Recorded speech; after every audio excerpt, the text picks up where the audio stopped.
सूरत के Kapodra police station में सरदार के नित्य स्वरूप दास स्वामी के खिलाफ शिकायत दर्ज। बाबूभाई गजरा नामक व्यक्ति ने की शिकायत। नित्य स्वरूप स्वामी ने महुआ के मूर्ति प्रतिष्ठा महोत्सव के दौरान पटेल समाज को लेकर विवादित बयान दिया।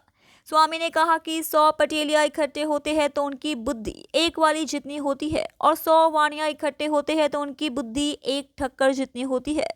स्वामी के इस बयान से पटेल समाज की भावनाएं आहत हुई। इस मामले में स्वामी के खिलाफ कार्यवाही की मांग को लेकर बाबूभाई गजेरा ने कापोद्रा पुलिस स्टेशन में शिकायत दर्ज करवाई। 100 पटेलिया भेड़ा थाय ने त्यारे एक वाणी जेटली बुद्धि थाय અને 100 વાણિયા ભેગા થાય ને ત્યારે એક ઠક્કર જેટલી બુદ્ધિ થાય અને ઠક્કર છે બાપ।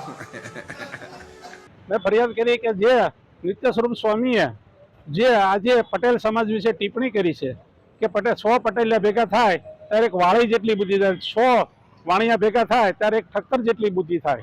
તો આ પટેલ સમાજની જે ખરેખર એને અવગણના કરી છે અને પટેલ સમાજ જો આ રીતે કરશે તો પટેલ સમાજને બદનામ કરવાના આવા સ્વામિનારાયણના સાધુઓ કરી રહ્યા છે। એના માટે મેં આજે આ સાધુ વિરોધ ફરિયાદ કરી છે કે કોઈ પણ સંપ્રદાય હોય, કોઈ પણ જાતિ જ્ઞાતિ હોય, જાતિ વિશેનો બોલવાનો અધિકાર હોતો નથી।